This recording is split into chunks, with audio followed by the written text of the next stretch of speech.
Hello, leaders. Welcome to day 2 on this amazing journey as I take you with me as I prepare to facilitate an upcoming business retreat. Now, I shared with you all yesterday some tips on what should happen before you get the call in order to do a retreat. So today I want to talk to you about the agenda. The agenda is a huge part. So the first thing that I want you to know when you are planning a retreat, when you have received the call, you have accepted the opportunity to facilitate a retreat for a company, a business, a nonprofit, no matter what it is, the first thing that you want to know about the agenda is that you should not go at it alone. That's number one. I always build in some time for me to sit and talk face to face with the organizers. Now, a lot of people's, if you're a planner like me by nature, we can just jump and just go because we've done it so many times. And based on the information that's shared with us, we tend to be able to just tell them everything they want. But I'm telling you, that is a flop. You have to have their input.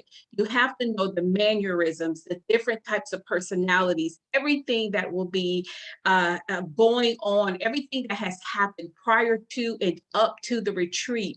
You want to know all of that before you sit down and start planning out the agenda. So the first thing is don't go at it alone. The next thing that I want you to know, which is step 2, is stack the agenda.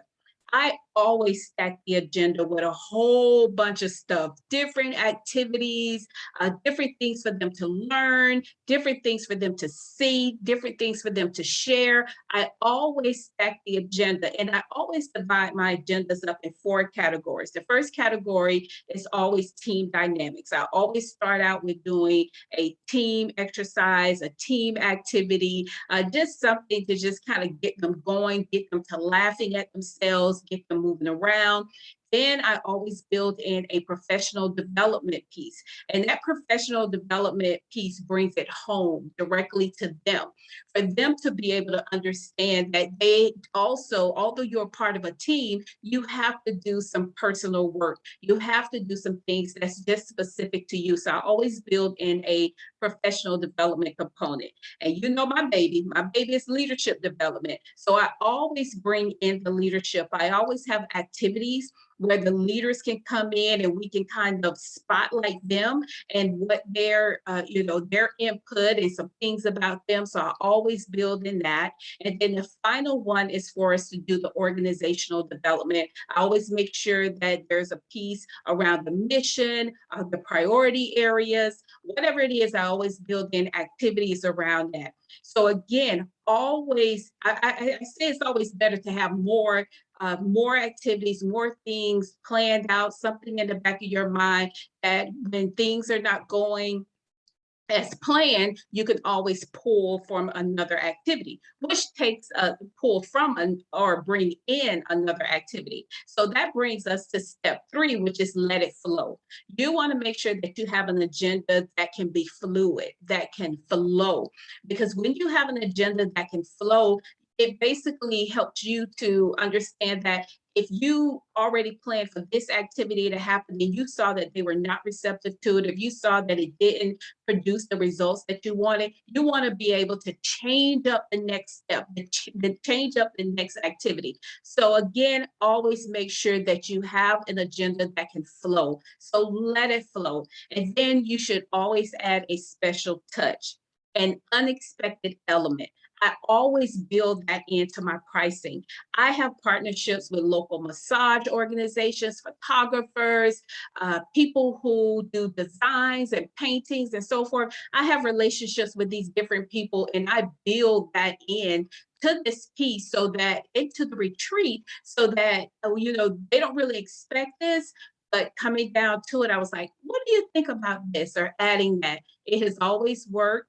And it's always about what I say is, you want to over deliver. I don't mind over delivering for my organizations. They're investing in me and I just want to give back to them. So I always build in a special touch. And here is the final step, step 5. Please, please, please put in your agenda downtime. Give them a chance to step away. Give them a chance to, to just relax, to go and walk on the beach. The retreat that I'm doing Friday, it's right there on the beach. So I want to give them an opportunity to go and walk on the beach or just relax around the pool. Do whatever they need to do. Please build in some downtime in that agenda. They again, depending on what brought them there, you want to just make sure that you respect the fact that maybe some of them just need this time to relax and just breathe. So don't forget that is the most important piece is to always build in downtime. So thank you all so much for joining me. Just sharing my thoughts, sharing my excitement about doing this retreat. I will be back tomorrow and I will talk to you all about different your supply list. I'll be talking to you about your supply list. I'll give you kind of an idea of the different things that I have purchased to get ready for this retreat, the theme for this retreat. I'll be sharing it with you. So again, if you want to know more about what I do, if you want to know more about my company, you are welcome to go to our website at theleadershiphaven.com. Our company is the Leadership Haven Resource Center. We have been around for over 5 years, supporting and undergirding leaders all over the state of Florida and abroad. So we would love to work with you and your team. So please don't hesitate to visit our website to learn about our services, as well as give me a call or just send me an email. The information is right here on the screen. All right, guys, thank you for joining me, and I'll see you tomorrow for day 3. Bye-bye.